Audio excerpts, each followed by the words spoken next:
Headlines प्रायोजक राम बंधू लोणचे. आता प्रत्येक जण जिंकेल.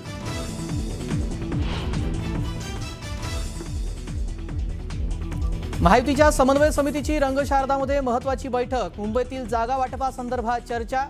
आज आणि उद्या ही बैठकांचा धडाका सुरूच राहणार.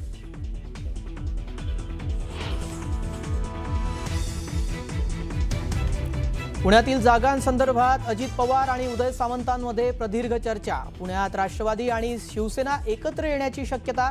पुण्यात नवीन समीकरणं जुळणार असल्याची शक्यता.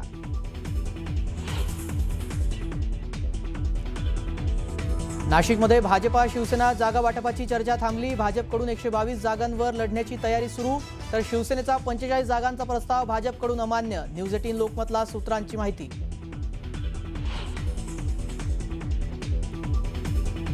कोल्हापूरच्या महाडिक कुटुंबातली तिसरी पिढी राजकीय आखाड्यात. धनंजय महाडिकांचा मुलगा कृष्णराज महाडिकनं भरला मनपा निवडणुकीसाठी उमेदवारी अर्ज.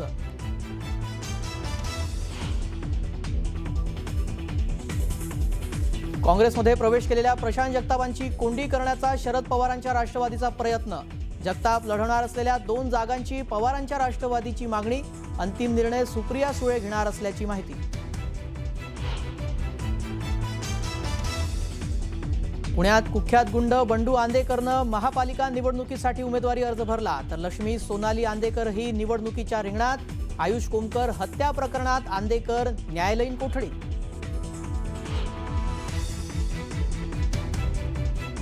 आदित्य ठाकरेंचा तपोवनातील वृक्षतोडीला विरोध. तपोवनात जाऊन पाहणी करत वृक्षप्रेमींसोबत साधला संवाद.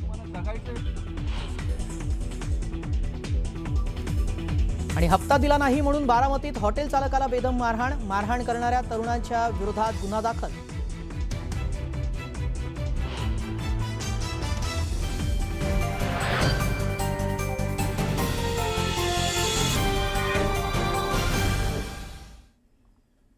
एक मोठी बातमी आता सविस्तर पाहूयात. महायुतीच्या समन्वय समितीची थोड्याच वेळामध्ये रंगशारदा इथं बैठक सुरू होणार आहे.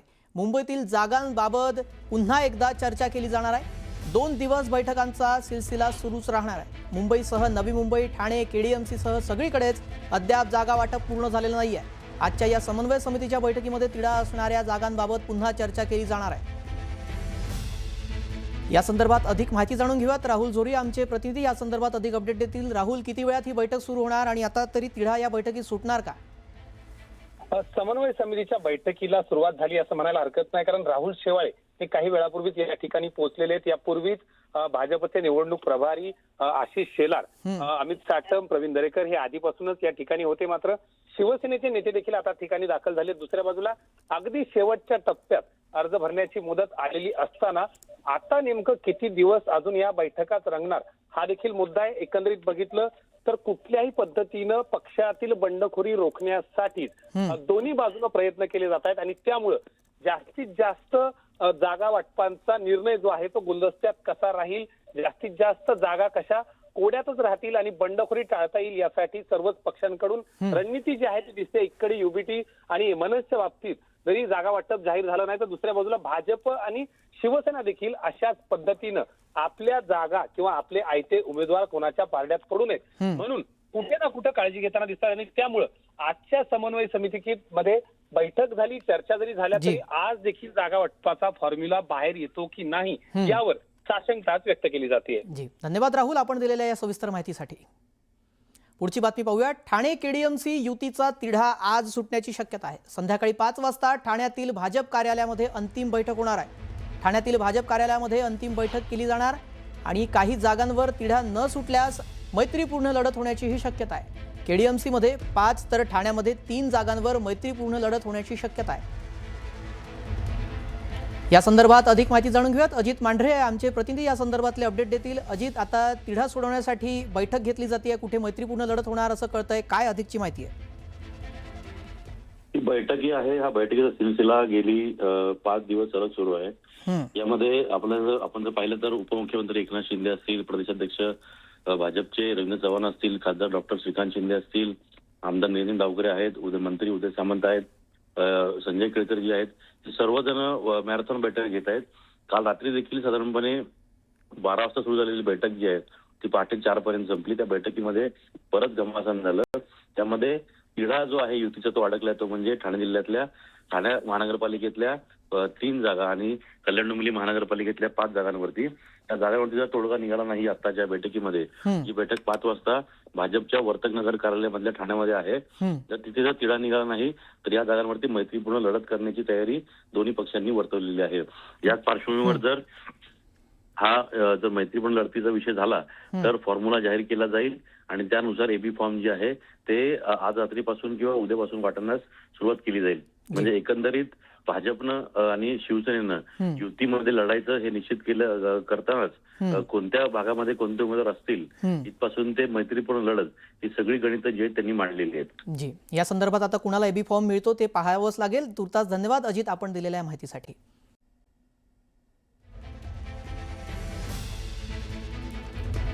बंडू आंदेकर अर्ज दाखल करण्यासाठी इथे पोहोचले, ते आपण पाहतोय दृश्य. पुण्यातली ही दृश्य आहे. उमेदवारी अर्ज दाखल करण्यासाठी बंडू आंदेकरला इथे पोलीस घेऊन जाताना आपण पाहतोय. पोलीस बंदोबस्तामध्ये बंडू आंदेकर इथं उमेदवारी अर्ज भरण्यासाठी पोहोचलेला आहे. पोलीस कोठडीमध्ये असलेला बंडू आंदेकर आता उमेदवारी अर्ज भरणार आहे. कुठलीही मिरवणूक न काढता, कुठलीही घोषणाबाजी न करता पोलीस बंदोबस्तामध्ये उमेदवारी अर्ज भरण्याचे कोर्टाने आदेश दिलेले होते आणि त्यानुसारच बंडू आंदेकर आता अर्ज भरण्यासाठी इथे पोहोचलेला आहे. कशा प्रकारे पोलीस बंदोबस्तामध्ये अर्ज दाखल करण्यासाठी बंडू आंदेकरला इथे आणण्यात आलेला आहे आपण पाहतोय. वैभव सोनाणे आमचे प्रतिनिधी या संदर्भात अधिक अपडेट देतील. वैभव, आपण पाहतोय पोलीस बंदोबस्तामध्ये बंडू आंदेकरला इथे आणण्यात आलेला आहे, काय अधिक माहिती आहे? बंडू आंदेकर हा प्रभाग क्रमांक 22 मधून आज अर्ज दाखल करेल. नेमकी उमेदवारीचा बी फॉर्म जो आहे अधिकृत पक्षाचा तो अजूनपर्यंत त्याला देण्यात आलेला नाहीये. तुर्तास अर्ज दाखल करून त्यानंतर शेवटच्या दिवशी अर्ज मंजूर झाल्यानंतर त्या अर्जाला बी फॉर्म जोडला जाईल त्याच्याकडून राष्ट्रवादी अजित पवार पक्षाचा, अशी माहिती सूत्रांकडून मिळते. तो येण्यापूर्वी साधारण तासभर सोनाली वनराज आंदेकर आणि लक्ष्मी उदय आंदेकर या दोघींना आणण्यात आलेलं होतं. ते प्रभाग क्रमांक 23 मधून या दोघी अर्ज भरणार आहेत राष्ट्रवादीच्या तिकिटावरती आणि राष्ट्रवादी अजित पवार पक्षाच्या. आणि त्यासाठी स्पष्टीकरण देण्यात येते अजित पवार पक्षाकडून की त्यांच्यावर कुठलेही गंभीर गुन्हे नाहीयेत किंवा या आत्ताच्या गुन्ह्यामध्ये त्यांना सह आरोपी करण्यात आलेले, त्यांचा थेट सहभाग हा कुठल्याच गुन्ह्यामध्ये नाहीये किंवा यापूर्वी त्यांना कुठलीही शिक्षा झालेली नाही, त्यामुळे त्यांना हे तिकीट देण्यात येत आहे. बंडू आंदेकरच्या उमेदवारीच्या बाबतीमध्ये मात्र राष्ट्रवादीकडून सावध भूमिका घेण्यात आलेली आहे. अजूनही कुठली स्पष्ट भूमिका त्यांनी सांगितलेली नाही कधी बी फॉर्म जो आहे तो दिला जाईल किंवा काय. मात्र या सगळ्याच्या पूर्वी बंडू आंदेकरनं न्यायालयामध्ये सत्र न्यायालयात अर्ज केलेला होता त्याला उमेदवारी दाखल करण्यासंदर्भात. न्यायालयानं हा मूलभूत अधिकार मान्य करत त्याला कुठली मिरवणूक किंवा घोषणाबाजी शिवाय पोलिसांच्या कडेकोट बंदोबस्तामध्ये अर्ज भरायला परवानगी दिलेली होती. त्यानुसार त्याला आज पुणे पोलिसांच्या गुन्हे शाखेनं भवानीपेठ क्षेत्रीय कार्यालयामध्ये आणलेले. सकाळच्या सत्रात तो आग्रह धरत होता सोनाली आणि लक्ष्मी आंदेकर यांच्या बरोबरच त्यालाही फॉर्म भरण्यासाठी नेण्यात यावं. मात्र गेले बराच काळ हे कारागृहामध्ये वेगवेगळ्या ठिकाणी आहेत, त्यामुळे त्यांचं एकमेकांशी बोललेलं नाही. या राजकीय निवडणुकीच्या पार्श्वभूमीवरती या तिघांना एकत्र येऊ द्यायचं का असा प्रश्न पोलिसांसमोर होता. तुर्तास सोनाली आणि लक्ष्मी आंदेकर ह्या भवानीपेठ क्षेत्रीय कार्यालयात आहेत, तर बंडू आंदेकरला गाडीतनं आणण्यात आलेलं आहे. त्यांची भेट होते का हे पाहणं आतमध्ये महत्वाचं ठरेल. पोलिसांनी कडेकोट बंदोबस्त ठेवला. या भागामध्ये कोणाला यायला बंदी केली आहे पोलिसांनी. इथले स्थानिक नागरिक जे आहेत त्यांना सुद्धा आसपास या क्षेत्रीय कार्यालयाच्या आसपास येऊ दिलं जात नाहीये. एकदा 3 वाजेपर्यंत ह्या मुदत आहे त्यापूर्वीच सगळी पूर्ण कारवाई जी आहे ती अर्ज सबमिट करण्याची ती करावी लागेल. त्या दृष्टीनं सगळी तयारी जी आहे ती आंदेकरांकडून आधीच करण्यात आलेली होती. केवळ सही करण्यासाठी आंदेकरांचे समर्थक जे आहेत त्यापैकी 2 जण हे अर्ज घेऊन आधी पोहोचलेले होते आणि आता या तिघांचे अर्ज जे आहेत ते दाखल केले जातील. बरं, लक्ष्मी आंदेकर आणि सोनाली आंदेकर त्या कधीपर्यंत अर्ज भरतील त्याबाबतची काही माहिती आहे? लक्ष्मी आंदेकर आणि सोनाली आंदेकर यापूर्वीच आतमध्ये गेल्या. त्यांच्या अर्ज भरायची प्रक्रिया सुरू झालेली होती. त्याच्यामध्ये काही क्वेरीज निघालेल्या होत्या, त्यामुळे बराच वेळ साधारण 1-1.5 तास झाले या दोघी आतमध्येच आहेत. बंडू आंदेकरला उशिरा आणण्यात आला आता काही मिनिटांपूर्वी. त्याला गाडीत बसवून ठेवण्यात आलेलं होतं इतक्या वेळ. आता त्याला आतमध्ये कार्यालयात नेण्यात आलेलं आहे कारण वेळ 3 वाजेची आहे. त्याच्या आधी पूर्ण कार्यवाही जी आहे ती करावी लागणार आहे. जी, धन्यवाद वैभव आपण दिलेल्या सविस्तर माहितीसाठी.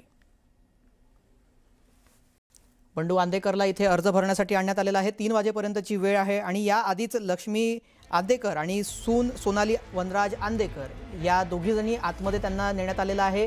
आता एक दीड तासापासून त्यांची आतमध्ये फॉर्म भरण्याची प्रोसेस सुरू होती आणि त्यानंतर आता वेळ निघत चालल्यामुळे बंडू आंदेकरला देखील घेऊन पोलीस आतमध्ये जात आहेत. आता बी फॉर्म कोणत्या पक्षाचा मिळतो ते पाहावं लागेल. मात्र कुख्यात गुंड बंडू आंदेकरनं अर्ज भरलेला आहे. खुनाच्या प्रकरणामध्ये न्यायालयीन कोठडीमध्ये बंडू आंदेकर आहे आणि आता ही दूषित दृश्य आपण पाहतोय, ज्यामध्ये लक्ष्मी आंदेकर आणि सोनाली आंदेकर देखील आपल्याला इथे पोलीस बंदोबस्तामध्ये अर्ज भरण्यासाठी ज्यावेळेला दाखल झालेल्या दोघी, त्यावेळची ही दृश्य आपण स्क्रीनवर पाहतोय. तिघांनाही इथे पोलीस बंदोबस्तामध्ये आणण्यात आलेलं आहे. पोलिसांना इथे निर्देश कोर्टाने दिलेले होते, कुठल्याही प्रकारे मिरवणूक काढता येणार नाही, प्रचार करता येणार नाही आणि घोषणाबाजी सुद्धा करता येणार नाहीये. दरम्यान बंडू आंदेकर कोण आहे तेही आपण आपल्या स्क्रीनवर पाहतोय. न्यायालयीन कोठडीमध्ये असलेला बंडू आंदेकर आता अर्ज भरण्यासाठी पोहोचलाय. अर्ज भरलेला आहे. 3 वाजतेपर्यंतची वेळ होती आणि त्यानंतर आता या तिघांची आतमध्ये भेट झाली आहे का, भेट होती आहे का, ते थोड्या वेळात स्पष्ट होईलच. मात्र गुंड बंडू आंदेकर यानं राजकीय क्षेत्रामध्ये आपला उमेदवारी अर्ज भरलेला आहे आणि आता प्रवेश केलेला आहे. आणि राष्ट्रवादीकडून याबाबतची गोपनीयता पाळली जाते, त्यामुळे राष्ट्रवादीकडून उमेदवारी दिली जाणार अजित पवार गटाकडून असंही बोललं जातंय. मात्र त्याबाबत अधिकृत अद्याप कुठलीही माहिती मिळालेली नाहीये. गुंड बंडू आंदेकर यांना आता आपला अर्ज भरलेला आहे.